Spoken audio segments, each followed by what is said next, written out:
Welcome back to the Personality Hacker Podcast. My name is Joel Mark Witt. And I'm Antonia Dodge. So over the last year, I've been working a lot with management. I've been trying to manage teams as we're building Personality Hacker and manage myself, manage our projects. And I came up with a little working list that I'm using now for our team and myself to check in with anytime we find ourselves stuck, or anytime I find myself stuck in a project or something I want to do. I run down this list and ask myself these 5 things, these 5 basically needs that might be going unmet. Like, is this a need going unmet? And if it is, identify what it is, and I can get more clarity around that and develop strategies to meet that need and continue with the project.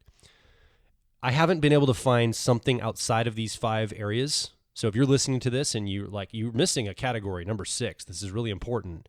I'd love to hear from you about that, because as I'm workshopping this, it can evolve and change. These categories can morph, but right now, this 5 checklist list is helping me get unstuck so much that I'm using it more and more and more. So I thought we could go over that today, and you could try this in your life anytime you get stuck in a project or in a decision point or something you want to do, move forward with in life.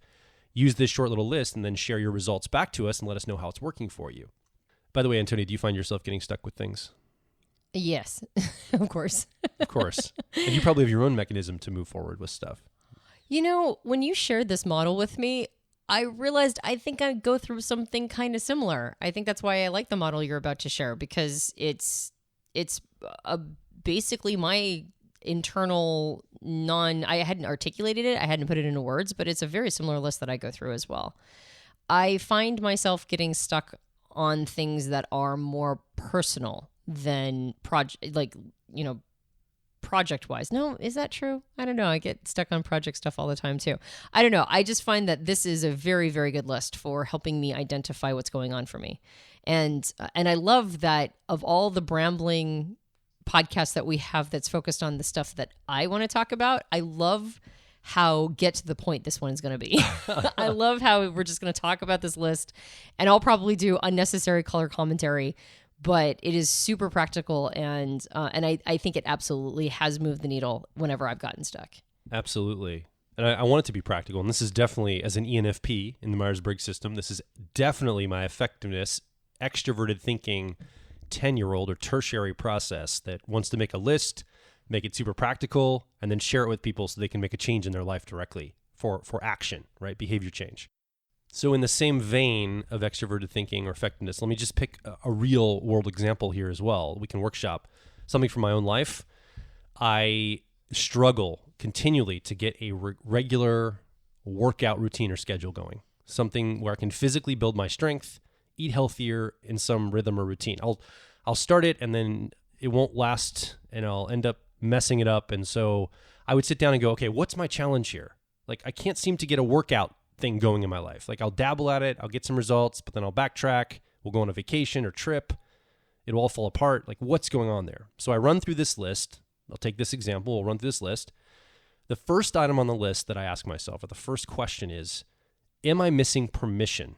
Do I have a permission need going unmet around this? And this could be something permission internal. So it's something inside of me that needs to shift to give myself permission.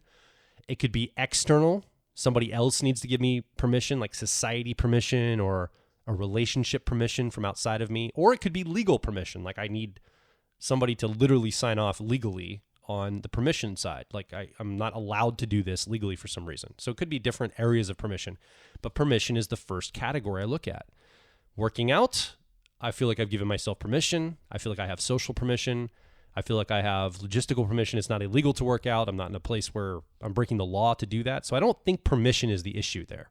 But if you're getting stuck on something like a DIY project, that you're trying to alter your house, you might have to go through legal permissions in order to get Or landlords, if you're renting it, for example. Right, like literal permits or whatever. But I think when it comes to working out, well, the question is, so permission also goes back to your beliefs and limiting beliefs.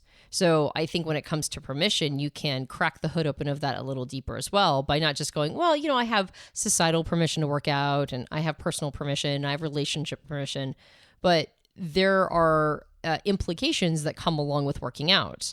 which are that maybe you'll be in much better shape. And so you will, your anticipation or expectation is that you'll be more physically attractive to other people. And maybe a person doesn't feel like they have permission to be more physically attractive for whatever reason.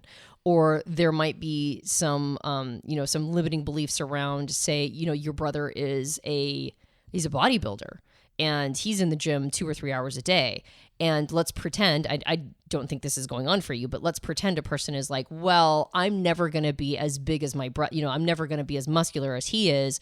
And so then you don't feel like you have permission to even start trying because the model in front of you it almost feels out of, unbelievably impossible.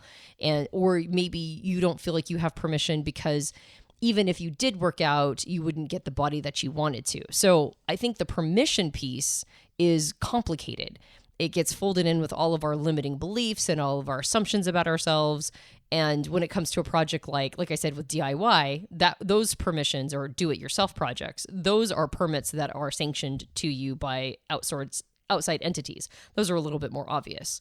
But there's a council inside your mind as well. And that council sometimes gives you permits for certain things or revokes permits, depending upon its worldview. And so the permission piece can almost be seen as like your inner council. Is your inner council on board with you doing this thing?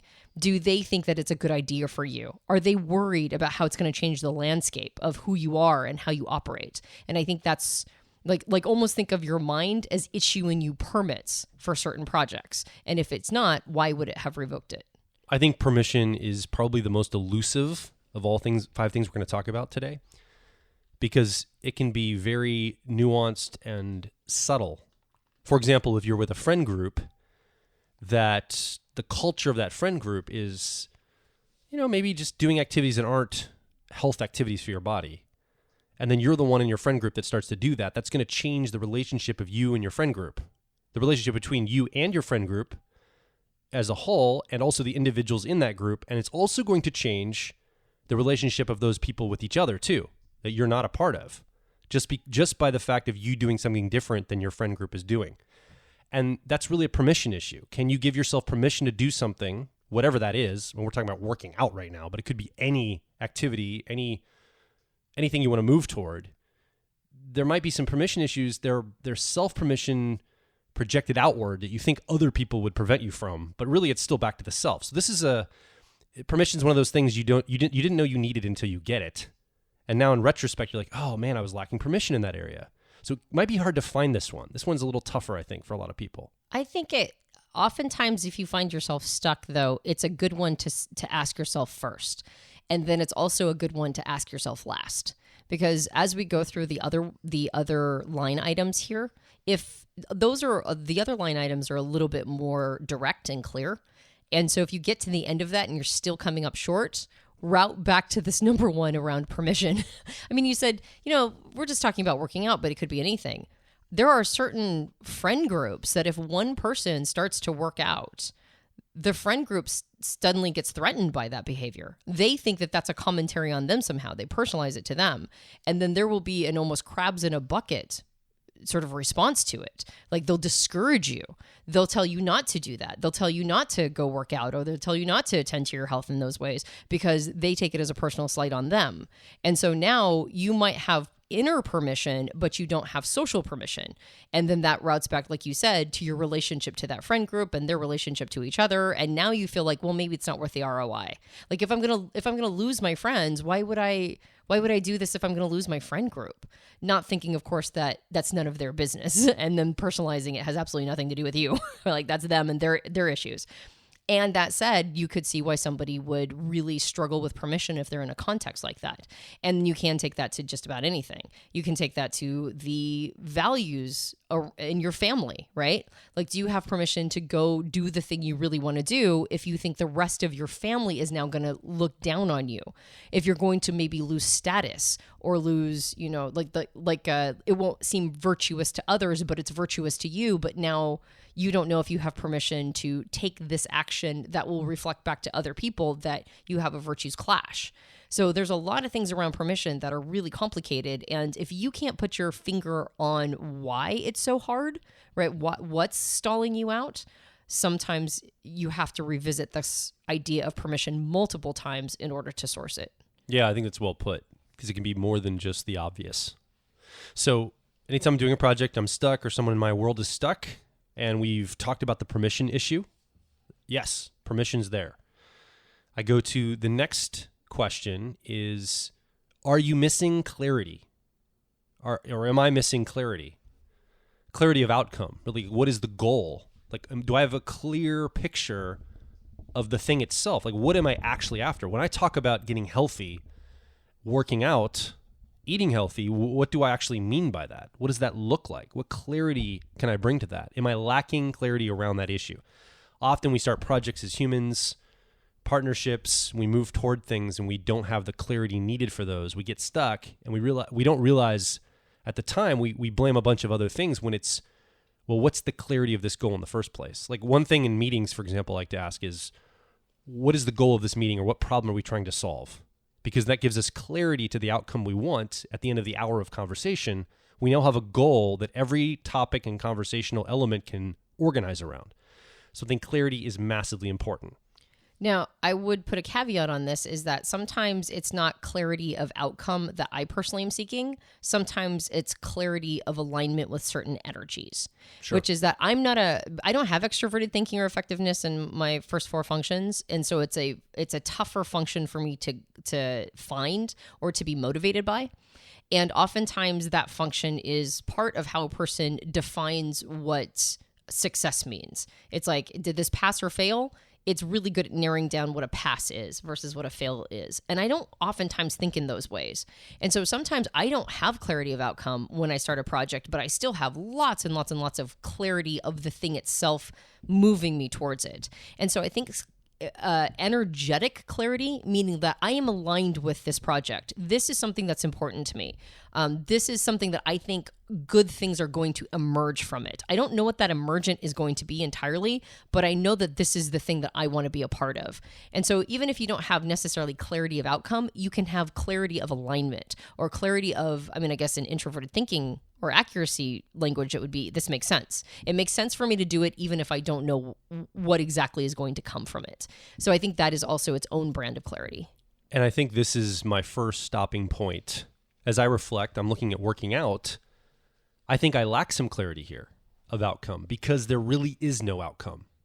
Like, ultimately, like, there's no goal to accomplish. There's no finish line to cross. We're talking about working out and eating healthier. We're talking about lifestyle upgrades. We're talking about percentage improvements to my life that do not have an endpoint. In fact, if I'm doing it right, I'm going to continually make lifestyle choices till the day I die in this area. So it's very process, procedural based. And I don't have a goal I can go accomplish around this. So I don't have a metric I'm headed for. I don't have a finality to it. So I think that in this area, clarity of outcome, this is one of the things that I still need to do work around, because I don't have clarity about what this actually means for me in a tangible way. Yeah, that would make sense, actually. Although when it comes to something like working out, there are a lot of different possible outcomes, but you kind of have to arbitrarily choose which one is going to be your impetus. Well, and in some ways, I'm a lean person. I might have a little extra weight on me, but it's nothing that's a severe challenge in my life, not even a little bit. At my age, I need to attend to it, I think, because it could become a health issue later. But people that have a weight loss goal, sometimes I envy that as I want to lose X pounds, or, and get to this ideal weight. I'm like, oh, that's such an easy thing. You set your framework up. When I'm looking at this like perpetual thing I have to do forever that's already kind of against my nature, like introverted sensing or memory. This process that will keep me like on task as a routine for the rest of my life is already a weakness of mine. The idea of connecting something significant and working with that energy sounds terrifying and awful, and like, what is that going to get boring and routine and like all the horrible messages that come there. So the clarity helps me get past that. But if it's just perpetual, I don't know, man. That's a hard goal to. So I'm guessing, Antonia, you process this a little differently. You're talking about that introverted thinking process. You're not extroverted thinking like me. You have a different way. So this probably doesn't affect you as much. Well, I would say that when it comes to working out, I have a whole bunch of little goals. Okay. A whole bunch of tiny little goals that And when I don't, I get immediate feedback because it's my body, or not immediate, but I've learned to more tap into how my body is talking to me. And when I get those pieces of feedback, I know whether or not I've accomplished those goals. Like, take, for example, at the age of 44, when I sit in a single position for a long amount of time, I get sore. Now, that never used to happen when I was younger. You know, when I was 20, when you're 5 years old, you know, you sit cross-legged all day long in kindergarten, and then you immediately bounce up and then run out, you know, to play on the playground. But at 44, now when I sit cross-legged for any amount of time, my legs are creaky when I stretch them out.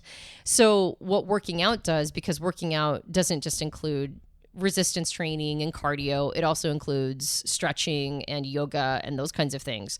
My goal is that when I sit cross-legged for a substantial amount of time and I get up, I'm not in pain for the first 90 seconds as I stretch those things out. And so mine is quality of life goal. I want to live longer. I want to look better. I don't want to be in pain when I've, sat in one specific position. I want my body to maintain its flexibility and youthfulness as long as humanly possible.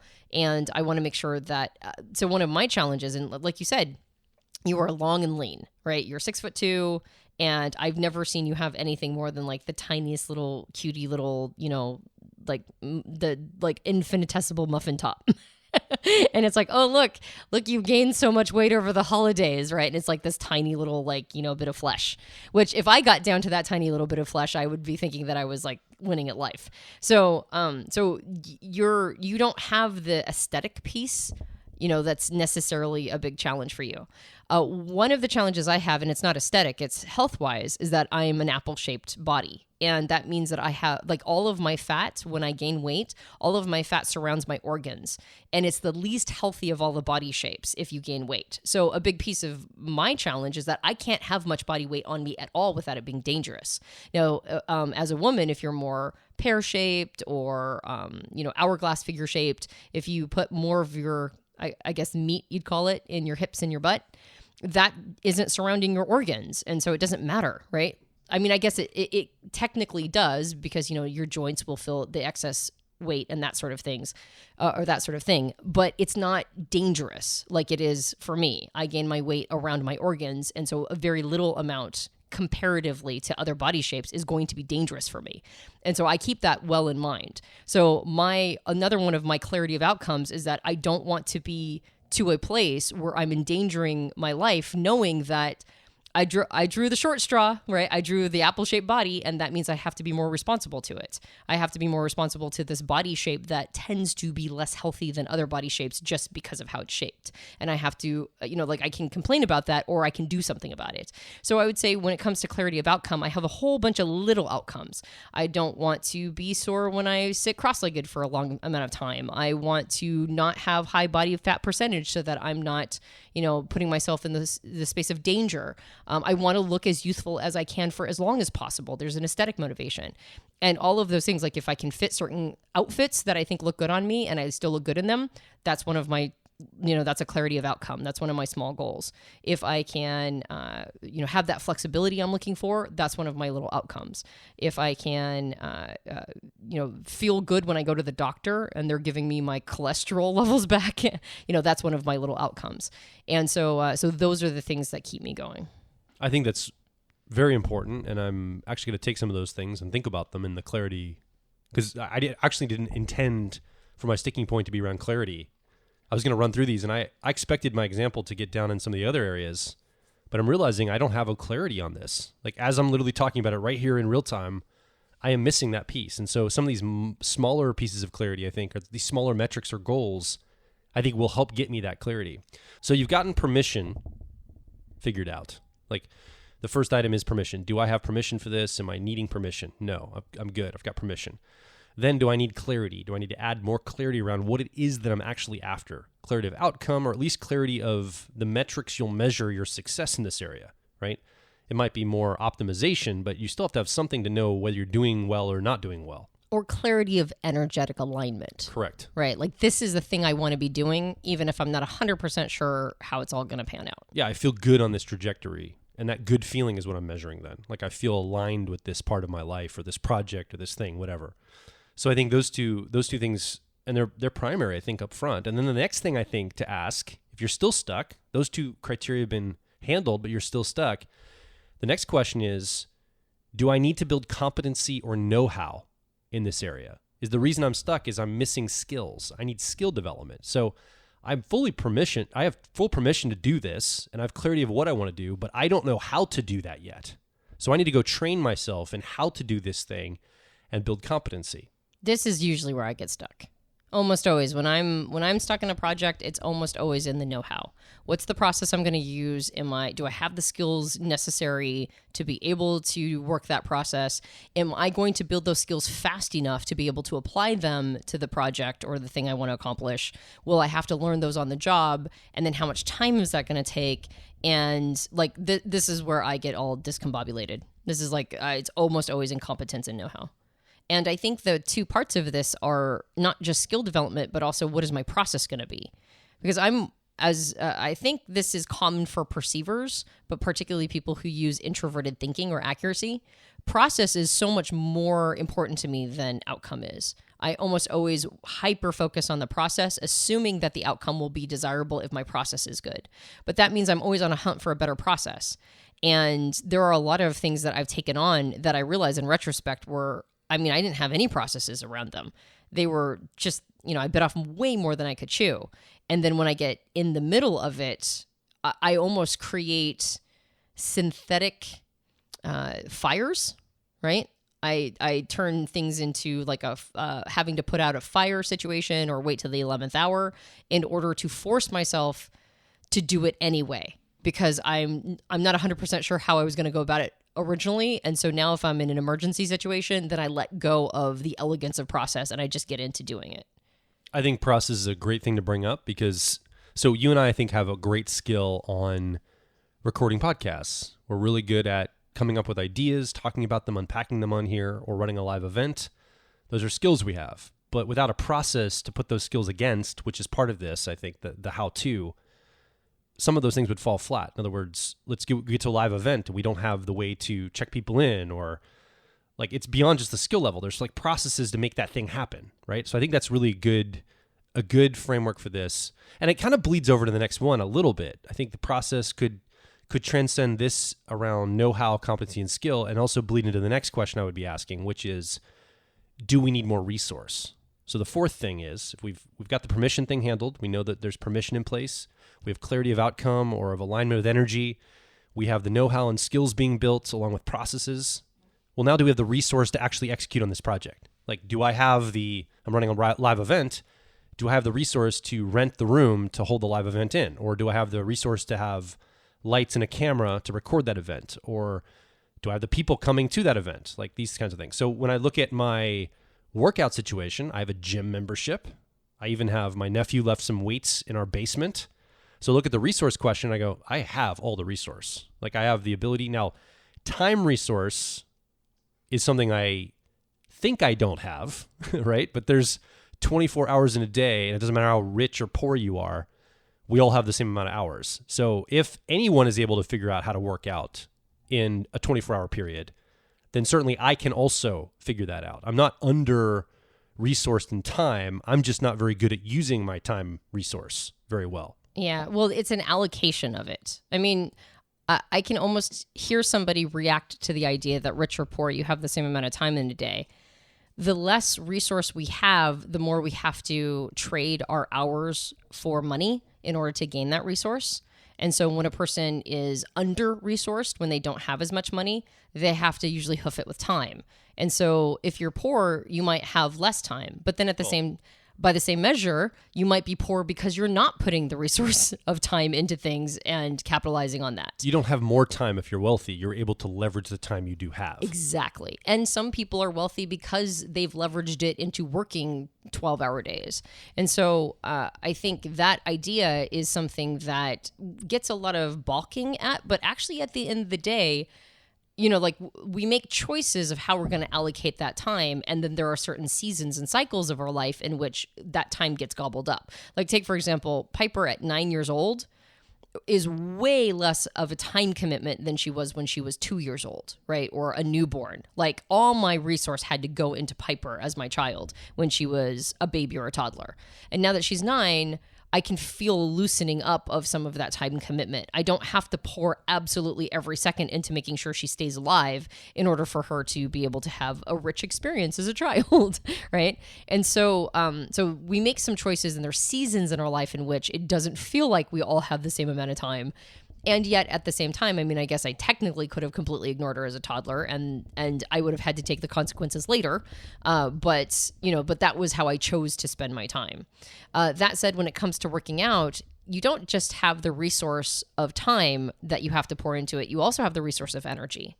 And one of the challenges is that some of the projects that we take on are energy hogs, and other projects we take on are energy generative. Now, the challenge with something like working out is that the ramp up, the initial investment is really high. It's why most people don't work out, or, the people who don't work out. And the reason why it's hard is because that initial ramp up time it's an energy and attention and time hog. In order to figure out how you're going to go about working out. What's your routine going to be? Are you going to go to a gym? Or are you going to use those weights in the basement? Are you going to do mostly cardio and a little bit of resistance? Or are you going to do resistance training with a tiny little bit of cardio? Or are you not going to do any of that? You're just going to do Pilates in a class or whatever. All these things have to be figured out. And then you have to pour money into, I should probably have the right equipment. And maybe I should have a nice pair of shoes if I'm going to do a lot of running or cardio. And then it's, can I really afford to have that gym membership? Or maybe I should just run outside.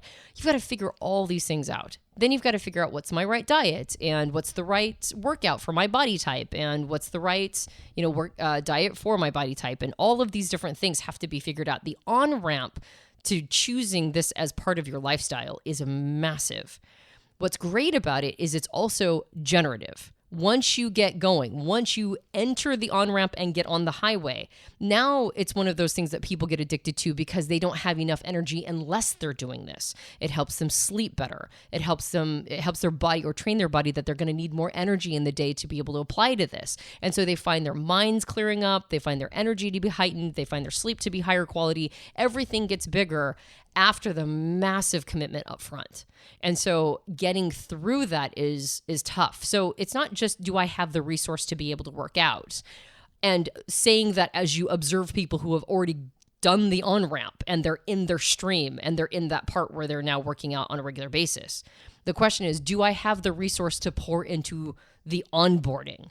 And the onboarding is tough. That's a big resource hog. That's something that you have to apply a bunch of mental real estate to in order to even get into that slipstream. So that's the other piece of projects, is that sometimes projects have a huge upfront cost. Other projects don't. And so the resource isn't just the financial resource or the tool resource, but it's also the onboarding resource. And then once, of course, you get to that place, well, then do I have the resource to also manage it and maintain it? We will be right back. If you're focused on personal growth, I think you'll resonate with our core content over at personalityhacker.com. We want to see you understand how your mind is wired so you can generate motivation, improve social skills, find career opportunities, and master excellent decision making. But a quick warning, we are advice and action focused in all of our articles, podcasts, and videos. This means that we attract people who like to be challenged to become excellent, to take action, to put in the work to optimize themselves, not simply just gather more information. If you are committed to personal growth and ready to radically find your inner truth, then come over and be a part of our growing community of like minds at Personality Hacker. Now back to the show. Yeah, I think resource is really powerful here, and I bet you a lot of people get hung up on this one, on the resource one. I think probably the resource to be able to do something needs to be appropriately aligned with the thing you're trying to do. And often we want to do something maybe we don't have the resource for, we'll figure out later, and we overextend, or we assume we won't have it, and we never try in the first place. Like you're talking about energy. Like how many INJs in the Myers-Briggs system do we know that just fully believe they just don't have the energy for things? Like, well, I just don't have the energy for that. And it's like, well, you do it and you generate the energy, in a lot of ways. But that's a faith, right? You got to have faith and it might not work right away. You might have to do it for a while, like you're saying, whatever this thing is, whatever the project is, whatever the energy generation thing is, to generate that energy. That's just one example. I'm not picking on INJs. I'm just saying I hear that a lot from INJs, right? They worry about being able to generate the energy when they need it. So they try to conserve it and store it up, and that doesn't work either. You have to be able to like generate it when you need it, not store it up because it can't be stored. It's like batteries. It drains too quickly. Right. So I think resources, time, money, materials, personnel, people, energy, like anything that could go toward this endeavor, whether it's a small project or a big project, resource, I think, encompasses all of that together. Yeah. Well, and it's also, if you're struggling to figure out where permission can come in, that first line item of permission, sometimes resource can be a piece of it. Because when we lack permission, it's not just a limiting belief about who we are and our identity. Sometimes we lack permission to spend resource on something that might be really good for us in the long term, but might take from the people in our lives in the short term. And so, like, take, for example, if you are doing something that is for yourself and self-care, you by definition are not going to be spending that time and attention and resource on the people in your life, like your family or your children or your partner. You're going to have to take some of that real estate and apply it to the self. Well, when it comes to that line item, some people lack permission to be able to do self-care. They lack permission to be able to take the resource from others and apply it to themselves. And so they might be able to afford the resource technically, but they can't afford the resource psychologically or permission-wise. So oftentimes, again, when you ask yourself that permission question, ask it at the beginning, ask it at the end, and maybe pepper it into each of these line items and see, well, maybe my permission is around using the resource for this, not just whether or not I have it. So the final thing that I ask anytime there's a stuck energy or a project can't get moving is, does this need motivation? Is there a lack or a missing of motivation to do this at all, or to do it, with finesse or intensity? Because I think without motivation, we're not going to do much at all in the world. We could have all the permission in the world, clarity of outcome, know-how, skill, and tons of resource, and we lack motivation, nothing is getting done. Like, that project just will not happen. So motivation is very personal. It's very subjective. It's very unique to the individual. It's very unique to you listening. How you motivate yourself, how you are motivated in the world, it's going to be specific to how you're wired. But I think this is a massive, massive point here, and I think it's tied to emotions. Often our emotional experience is what is the seat of motivation in our lives. So the emotions we feel, the things we're experiencing emotionally, are what usually drive us to do something.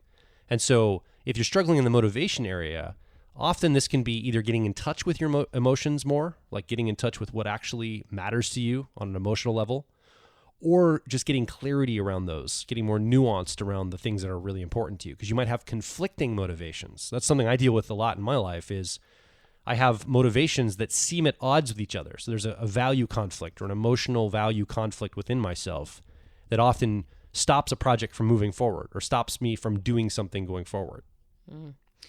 Just like you mentioned that resource and energy can sometimes be a challenge for like INJ types. They just feel like they just simply don't have the energy, as if energy is something that can be stored, like you mentioned. That's a challenge for INJ types. I find motivation to be a bigger challenge for like IP types, of all the IPs. And the part of us that relies on the introverted judging part of us. So of course, all IP types are going to lead with an introverted judging function, like introverted thinking, accuracy, or introverted feeling, authenticity. But all of us have one of those two functions in our first four.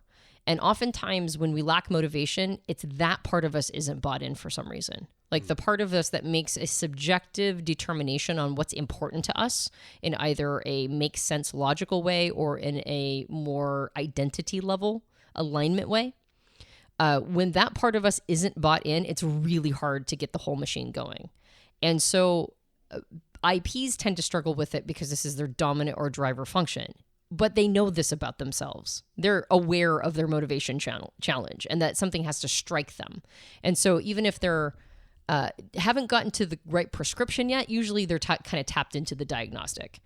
But for all types, if you're lacking motivation towards something, it means that this part of who you are isn't bought in oftentimes. And EJs don't struggle with this as much because they're able to do it by being motivated by their extroverted judging function of either extroverted feeling harmony or extroverted thinking effectiveness. That's the part of them that goes, we'll do it anyway, right? Like it might not be for you, it's for everybody else, so let's just make this happen. But even for an EJ type, if they find themselves particularly dysthymic around a project or really lacking, like maybe they started it, but they're just unsure of why they're doing it still, or maybe the project's gone on way longer than it should have. That's the other piece, is usually it's this part of them that's not bought in. And I would say that if you have the clarity piece really nailed, right, that clarity of outcome or clarity of energetic alignment, introverted thinking or accuracy is very motivated by clarity. Once something makes sense to it, now it wants to move forward. And if you are somebody who uses introverted thinking or accuracy, I would say once you get that first initial hit of clarity, it's almost like a drug, and take it up, like opportunistically take on that little oomph that you get when you have a sense of clarity and write it as quickly as possible. Like don't let it settle. Don't let that sort of don't assume that can be captured. When you get that first strike of clarity and you go, yes, that's the thing, then move on it as fast as humanly possible. And if you do, oftentimes that will get you in the stream where motivation is itself the product of motion. The other challenge is motivation oftentimes to people feels like it's the wind in your sails at the beginning of the journey, but it's not. You get your boat out of the harbor and then you put the wind in the sails. And so oftentimes when you get that first little hit of clarity, get the boat out of the harbor, get into motion, and then motivation comes as you are in motion. For introverted feeling or authenticity, for those of you who use that as your stack. Now, of course, introverted thinking or accuracy is for all the FJs and the TPs, notably the TPs in the Myers-Briggs system. Introverted feeling or authenticity, it's about that thing I was talking about, energetic alignment. It's more about alignment. Like this is right for you as a person. This is something that puts all of that chorus of voices inside of you. It puts that chorus of voices inside of you in alignment. Most of you is on board with this. This feels right. This feels like the right call or the right thing to do, regardless of if you know the outcome. And that oftentimes will give FPs and TJs in the Myers-Briggs system, those of you who use introverted feeling or authenticity, that's what gives you that initial push. Like, this is right. I can feel it in my bones. This is the right thing to do. Capitalize on it. Get into motion as quickly as possible. It's the same mechanism. It might come from a different source, right? Clarity versus alignment. But if you can use that initial oomph to get the boat out of the harbor, then simply taking action a lot of times will then allow your sails to catch the wind if the wind is available. And that's how motivation, I think, really actually ends up working for, if you're going to look at it through the lens of type. But at the end of the day, if all the other criteria are met, you've got permission. You have clarity. You have the process down and the skill. You've got your know-how and your competence, and you are resourced. And in fact, you give yourself permission to apply resource to this thing. If the only thing that's lacking is motivation, first of all, check in with yourself to see if it's going against your personal sense of meaning.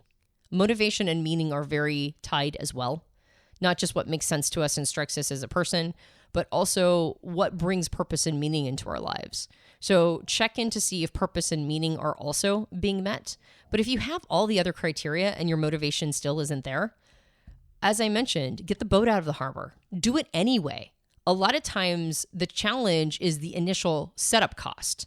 And the thing that we're not motivated to do is to apply all this resource into that initial setup cost piece. We want to skip steps and get to maintenance as fast as possible. And if you can get excited about the setup cost, if you can get excited about the beginning of the project, oftentimes that will keep you going. Now, EPs, we all know how dangerous this can be. We get excited at the beginning of a project, and then it kind of ends up being less and less exciting as we get closer and closer to the end. The only thing you can do in that situation is make sure you've hired on somebody that will keep you accountable, or maybe made it public so that you'll have humiliation at the end of it if you don't complete the project. Like, you've got to get leverage on yourself towards the end. But for a lot of other types, if they can just get through that initial setup cost and get excited about that, if they can get to that place where they're in maintenance now, a lot of times that's enough to keep that motivation beacon lit. So we talked about the 5 things again are permission, clarity, know-how, resource, motivation. Now, here's something I've casually observed in the world. Sometimes people will have one or two of these off the charts, but they're missing the others. So someone might hear an inspiring TED Talk and become extremely motivated for cause or idea XYZ, and they want to get involved. There's all this motivation, just nothing but motivation and permission maybe. Maybe they've given themselves nothing but permission and motivation, but they still can't get moving because they lack clarity, know-how, and resource. But they just have so much motivation. It's like, it's not even, you've seen these people, right? Like in the world, new converts to religions are this way often. They're very motivated and they get really excited about joining a new religion or a new ideology, and they become zealots for it. And there's just tons of permission and will and motivation, but maybe they don't know exactly what they're talking about yet, or they don't have clarity on what this actually means for their life yet, but they're just very motivated. Some people have tons of resource.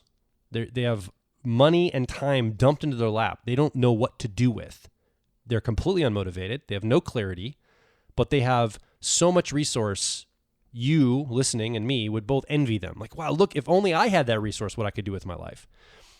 Other people have built tons of competency. They are world-class at what they do. Like, they might be the best personality profiler on the planet. They've dumped everything into that, and they're so good at it, but they don't really have a direction where they're going. They haven't given themselves permission to go and use this in the world for people. Like, they're lacking other areas. So I think what's interesting about this, and as I'm going through that list, permission, clarity, know-how, resource, and motivation, I'm going to make a statement. This is a speculative, extroverted intuition statement based on patterning. Is I bet you will almost never see somebody that has clarity without the other four in place. You're never going to see somebody with like complete and total clarity and they lack the know-how, resource, motivation, and permission. But I bet you'll see the other four without clarity. But I bet you never see clarity lacking those other four because they get shored up really quickly. When someone has clarity, somehow the universe organizes around that clarity to get the thing done usually. I don't even know why this is. This is extremely speculative what I'm throwing out here.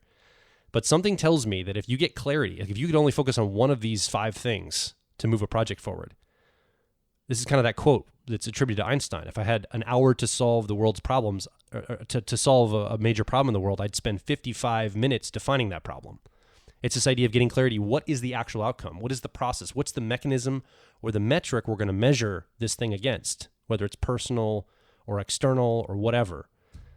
I can't think, and I also can't think of anything outside of these 5 things you need to move forward in anything in my life or in anybody's life project-wise. Yeah. I think another thing to take into consideration is that as a project is going, sometimes people lose this as they move forward. That's true. You might have had a lot of resource at the beginning, but you start to lose resource towards the middle or the end of the project. Or these are in flux. They're dynamic all the time. They're dynamic, exactly. You might have had tons of clarity at the beginning, but now you're losing clarity or motivation or permission or whatever. So I think what's nice about this model is it's also a good way to check in if you are in the middle of a project and you're finding yourself floundering. Well, that's when I use it the most, is when I'm stuck or someone else in my world is stuck. Yeah, exactly. So it's like, okay, I should be working out, but I'm not. What's going on for me? But this isn't the first time you've attempted to create a workout regime. Like, you've done this multiple times in the past, right? This is not your first rodeo at trying to get going.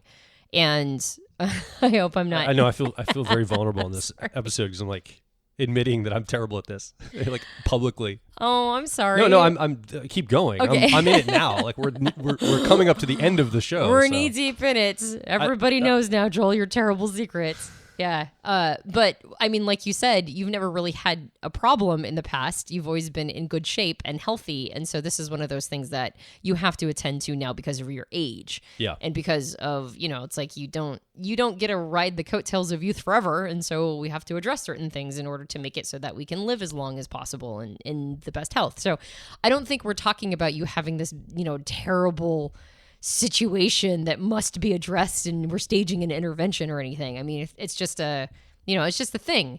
And why are you stuck? Well, I can think of like 10 different reasons right now why you might be stuck in this that has nothing to do with this list.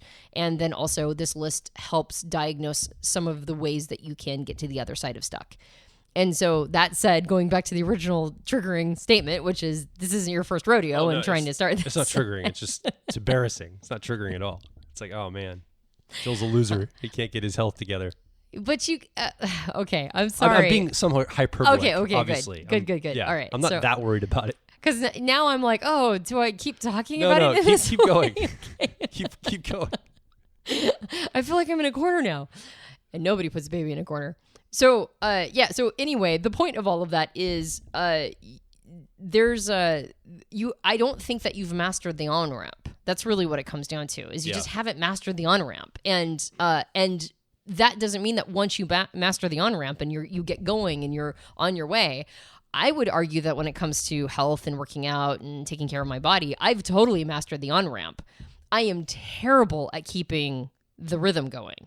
So I know exactly how to get on that on-ramp because I've done it so many times because I keep getting off my rhythm, right? And so I'm like, okay, I got to go start working out again. And so I just do all the things I know to get back on into the schedule, but maintaining it and being motivated to maintain it over the long haul if something disrupts the process, that's something I haven't mastered. And so why do I let myself get derailed so easily is my big question.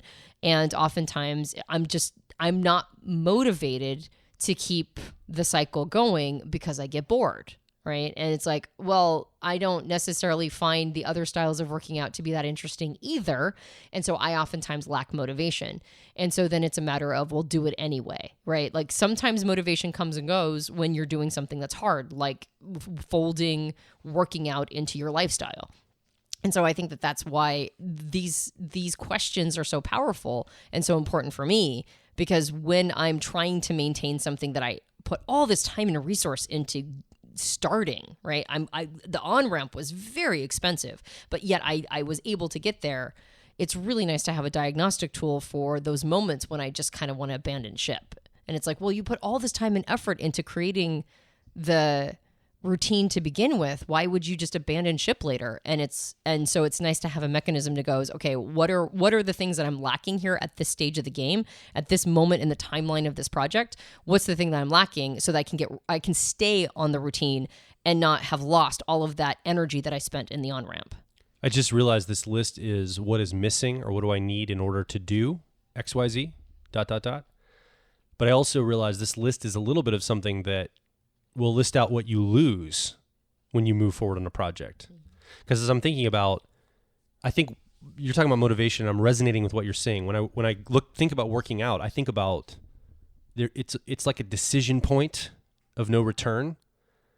That the moment I make the decision and I actually start doing it for real, like I burned my retreat ships, I can't go back. That means that I've lost permission to be who I used to be. And do things in the way I used to do them. I'm removing permission from myself. Not just I'm giving myself permission to go work out or do something, this project going forward. I'm also saying no to other things. I'm saying no to being lazy on that day when I need to work out, and I'm just going to do it anyway. I'm saying no to certain foods, certain ways of being lazy with my sleep schedule or my health schedules, right? And so I realize I'm losing permission too. When I give myself permission to one thing, I'm losing it for another. And this list, I think, can help me see both of those. Like it can bring into sharp relief the things that I have to give up for the project that I want to move forward on. Well, at least you have to give it up as an identity. Sure. Right. Because, I mean, even people who have really tackled maybe extreme weight loss, lost 100+ pounds, and been very, very self-disciplined around it. Even they know that, you've got cheat days and you've got days where, of course, you know what I mean? It's like you don't have to act like you're, necessarily an alcoholic that can never touch a drink ever again. Like when it comes to food and sleep schedules and all that stuff, there's some wiggle room in all of that. But you can't live that life anymore. You can't live the life of somebody who perpetually goes to bed way later than you should and is sleep deprived. And because working out on a regular basis will make you more tired and it will help improve your sleep. And so you just can't have that stuff as an identity. And I mean, that kind of sounds silly. It's like, oh, I lose my identity as somebody who gets to do whatever I want to, whenever I want to. But there's honestly a sacrifice there. You're sacrificing the ability to do whatever you want to, whenever you want to, for discipline. And then the payoff is not something you're going to experience for a while because, strengthening your body takes time. It's not something you get immediate results over. You have to be very dedicated for probably, I would say at least 2 to 3 months to really start to see return. And then the actual return isn't really going to show up until you're much older.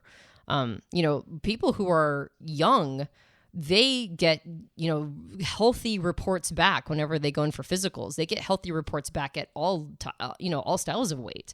It doesn't matter what their shape their body is in general, they'll have really good reports on their health, but they're not going to see those same returns at 50. Right, or 60. And so it's something that you're not going to see for a while. Mm-hmm. And so you have to understand that you are exchanging future discipline, present discipline for future gains. That is a hard thing to do to stay motivated around. And so, like you said, you have to let go of a lifestyle. You have to let go of an identity. You have to let go of the permission, like you said, the permission to be whatever you want to right now in order to become somebody that I think the future you will be grateful for. But it's so hard to make that a persuasive argument when you just kind of want to, stay wherever you're at. Yeah. And we went real topical with like weight loss and working out. Right. And that may not be the project you listening or working on. You might have something else, personal or professional or relational project you want to work on that you're stuck in. And you can still ask yourself these questions. This isn't just for working out. This is anything you want to do, whether it's a business you want to start, a move you want to make, a relationship you want to start, whatever. I would just run through this list. Are you missing permission? Is this a permission issue, internal or external? Do you lack clarity of how you'll measure success, of what done looks like, or what is it that you're actually after? Like what are you trying to accomplish here? Do you lack skill or know-how? Do you need to maybe go learn something, sign up for classes and educate yourself on the subject matter? Or are you missing resource? Maybe you don't have enough money, time, energy, the people you need to make this a reality, so you got to go find resource. Or maybe you just lack that personal motivation. Maybe your emotions, your heart's not in it. You don't have the motivation to get up every day and work toward this thing that you want in life. So, and I have not been able to identify one thing outside of these 5 parameters that's the sticking point. So if you have one of those, please let me know. I think everything can be a subset of one of these 5. I don't think there's anything that's categorically top level like these 5. But I'd love to hear from you. I think we would love to hear your feedback. Come over to personalityhacker.com directly below this episode. Let us know your thoughts. What comments do you have? What questions do you have? And personal stories are really important because things that you've seen happen in your personal existence and personal life are very illustrative. They're tangible, they're real, they're expressions of who you are and how you move through the world. So come over to personalityhacker.com and make your voice heard. Yeah. You might, like Joel mentioned, you might not be working on physical health. That might not be your thing. But what I really like about the subject of physical health is that it's so tangible and it's something that's kind of universal that everybody can relate to, that I think the principles of it apply to, as you mentioned, Joel, almost every area of your life. There's like action steps that need to be taken. There's self-assessment. There is a personalization that a person has to do. Like if you're talking about health and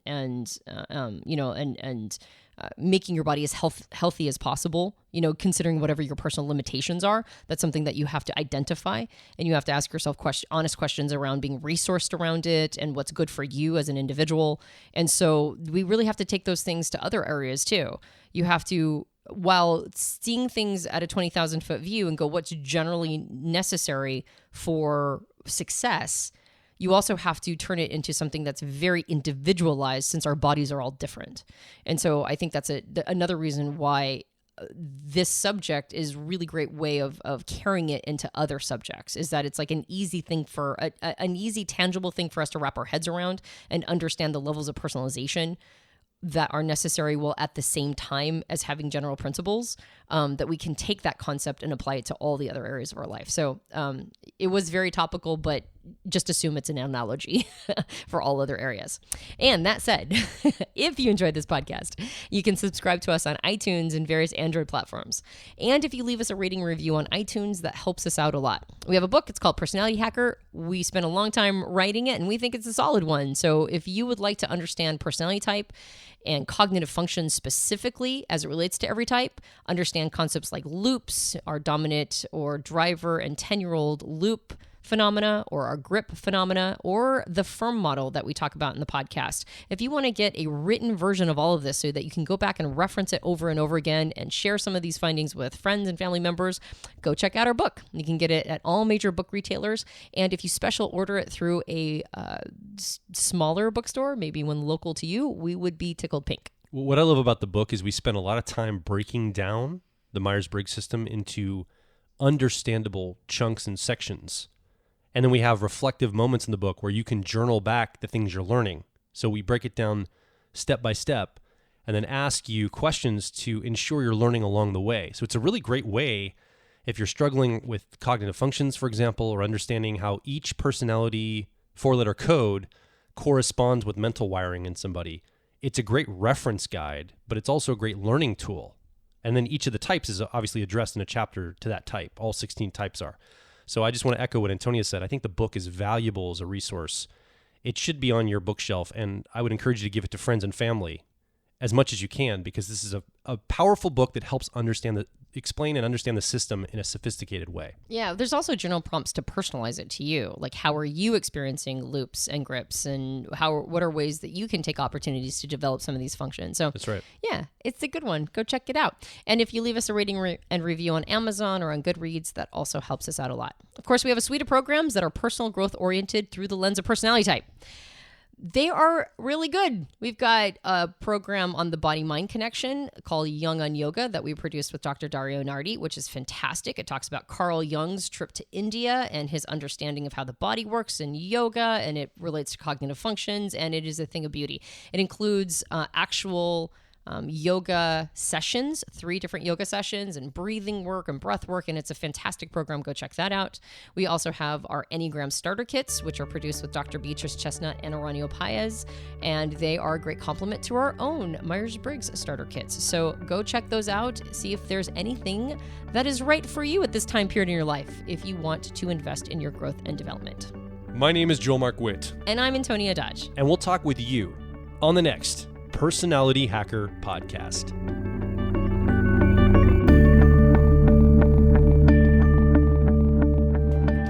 If you're focused on personal growth, I think you'll resonate with our core content over at personalityhacker.com. We want to see you understand how your mind is wired so you can generate motivation, improve social skills, find career opportunities, and master excellent decision making.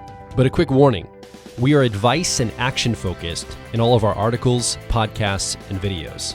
This means that we attract people who like to be challenged to become excellent, to take action, to put in the work to optimize themselves, not simply just gather more information.